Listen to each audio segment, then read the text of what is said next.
As Indians, we are more prone to heart diseases. Though we can't change our ethnicity, but we can definitely lower our chances of getting a heart disease. Today we are in conversation with Dr. V.T. Shah, Senior Cardiologist, Surana Setia Hospital and Research Center, Mumbai. Welcome, Dr. Shah. We are glad to have you here. Thank you. Doctor, if you can just explain how common are heart diseases and is there a gender bias to it? Yeah, of course. Heart diseases are quite common in India. If you see the adult population, at least 10 to 11% of them would be suffering some form of heart disease. Some of them could be silent, some of them could be symptomatic, and so on. And as far as gender bias is concerned, yes, the gender bias is there.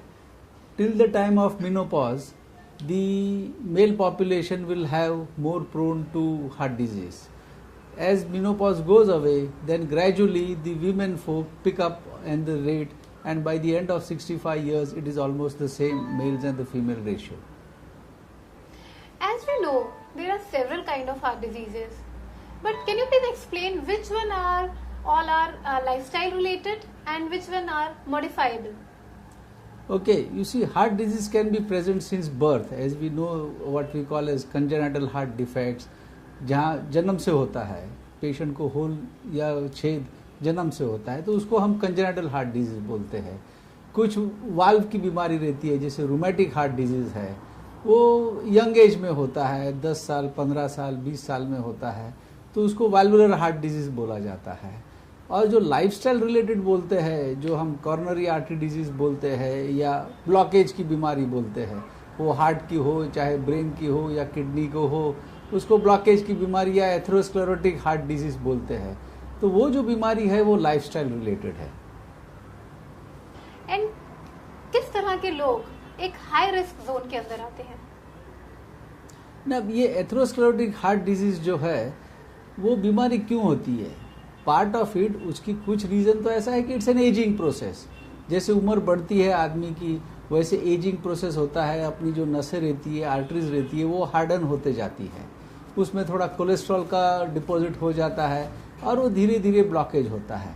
लेकिन कुछ lifestyle problems ऐसे हैं, अपने जैसे किसी को diabetes होता हो, किसी को ब्लड प्रेशर हो, किसी स्मोकिंग या तंबाकू हो, स्ट्रेसफुल हो, उससे क्या होता है कि ये जो ब्लॉकेज की बीमारी है वो तेज गति से चलती है, और जितनी तेज चलेगी उतनी वो जल्दी आपको बीमारी पकड़ेगी, चाहे वो कभी 30 साल में हो, कभी 40 साल में, 50 साल में हो.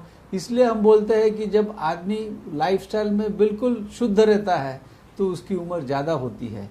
वो पहले से ही अपना जीवन डिसिप्लिन रखता है तो उसकी उम्र ज़्यादा होती है, उसको ब्लॉकेजेस की बीमारी देरी से होती है. तो ज़रूर लाइफस्टाइल डिजीज़ जो है वो कुछ रिस्क फैक्टर्स हम जिसको बोलते हैं, डायबिटीज़ है, ब्लड प्रेशर है, कोलेस्ट्रॉल की बीमारी है, या किसी को स्ट्रेसफुल कंडीशन है, किसी का जेनेटिक हिस्ट्री है या हेरिडिटरी है, किसी को मदर फादर काफ़ी भाइयों बहनों में भी बीमारी होती है, तो हम बोलते हैं कि भाई ये हेरिडिटरी है, इस आदमी को होने का चांस ज़्यादा है. तो ऐसे कुछ लाइफस्टाइल रिलेटेड जो डिजीज़ है, ओबेसिटी है, जैसे चर्बी बढ़ती है, वज़न बढ़ता है, तो हार्ट के ऊपर लोड आता है, उसी को कभी डायबिटीज़ हो जाता है, ब्लड प्रेशर भी होता है. तो ये ओबेसिटी है, लाइफस्टाइल रिलेटेड डिजीज़ है. सेडेंटरी लाइफस्टाइल है जिससे वज़न और बढ़ता है, ये भी लाइफस्टाइल चीज़ होती है. तो कुछ रिस्क फैक्टर्स हम जिसको बोलते हैं, वो रिस्क फैक्टर्स अगर आप में हो तो ये बीमारी जल्दी होने की संभावना है. तो डॉक्टर शाह, अगर आप ये बताएं कि इस तरह के लोग जो हाई रिस्क जोन के अंदर आते हैं वो अपने आप को कैसे बचा सकते हैं एक फुल ब्लोन हार्ट डिजीज होने से? अब देखो, ऐसा है कि जब पेशेंट को खुद ब खुद एक तो मालूम रहता है कि भाई देखो हमारे मदर फादर या हमारे फैमिली में ये बीमारी है, या डायबिटीज़ बहुत ज़्यादा है, या ब्लड प्रेशर ज़्यादा है, तो उन्होंने पहले से ही चेतावनी दे के अपने को कंट्रोल में रख के टेस्ट, आप ब्लड शुगर कराओ तो डायबिटीज़ पता चले, आप ब्लड प्रेशर कंट्रोल में रखो या ब्लड प्रेशर चेकअप कराते जाओ डॉक्टर के पास तो आपको उसकी पता चले, आप कोलेस्ट्रॉल का चेकअप कराओ उसका पता चले. तो ये सारे जो चीज़ें हैं ये आप रेगुलरली साल 2 साल में करते जाएंगे तो हम बताएंगे कि भाई चलो ये आप कुछ टेस्ट करते जाओ. और जैसे टेस्ट में कुछ ऐसा लगता है, पॉजिटिव आता है, तब हम बताएंगे कि नहीं, इसको हर 6 महीने में कराओ या 3 महीने में कराओ या साल में कराओ. तो उसको हम बोलते हैं कि भाई आप प्रिवेंटिव चेकअप करते जाओ। फिर हम कार्डियोग्राम निकालते हैं, अगर कार्डियोग्राम में कुछ तकलीफ लगती है तो हम बोलेंगे स्ट्रेस टेस्ट कराओ या 2D इको कराओ, और जब शक ज़्यादा हो तो हम बोलते हैं CT कॉर्नरी एंजियो कराओ, जिससे अपने को ब्लॉकेजेस का पता चले कि भाई 20% है या 40% है, इसको कितना दवाई गोली देना है या कब से कंट्रोल में रखना है। ये सारे प्रश्नों का जवाब तब हम दे सकते हैं। तो इसका मतलब ये हुआ कि प्रिवेंटिव हेल्थ चेकअप रेगुलरली कराते रहना एक बहुत इंपॉर्टेंट चीज़ है। हाँ, उसी से तो पता चलेगा। देखो, ये बीमारी जो हार्ट की है उसकी एक खूबी है कि 25% लोगों को ये साइलेंट होता है, मतलब ये कोई तकलीफ नहीं देती है। और हमेशा हम कहते हैं कि 100 में से 25 लोग बिना अस्पताल पहुँचे ऊपर पहुँच जाते हैं। इसका मतलब क्या है कि वो 25% के लोग जो है वो अस्पताल जाने के पहले ही देहांत हो जाते हैं ये हार्ट बीमारी से। तो उसको हम साइलेंट बोलते हैं। जब तकलीफ होती है और आप अस्पताल पहुंचते हो तो आप वो 75% में से हो।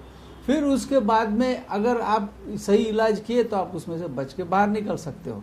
अब ये सारी चीज़ें होने से पहले ही अगर आप खुद चेकअप कराओ, जिससे ये आप वो साइलेंट 25% में न हो और जो 75% बचते हैं उसमें डैमेज करके आप चले जाएंगे, तो फिर आप देरी से पहुंचेंगे अस्पताल में, तो फिर वापस आपको तकलीफ ज़्यादा हो सकती है या आपका जान का खतरा हो सकता है। तो अगर यह सारी चीज़ों में से अगर आपको नहीं जाना है तो सबसे बेहतर यह है कि भाई आप ईयरली चेकअप कराओ, 6 मंथली चेकअप कराओ। जैसे आपका रिस्क फैक्टर है या हाई रिस्क जोन है उसके हिसाब से आप चेकअप कराते जाइए, और आपके डॉक्टर आपको सलाह देते जाएंगे वक्त वक्त पे क्या करना चाहिए। अगर ज़रूरत लगे तो आपको कुछ दवाई गोली भी प्रिस्क्राइब करेंगे, लिख के देंगे, जिसको आपको लाइफ लॉन्ग लेना पड़े, तो वो भी आप पे करना चाहिए। Thank you, Dr. Shah. So now you know how to keep your heart healthy and going for long.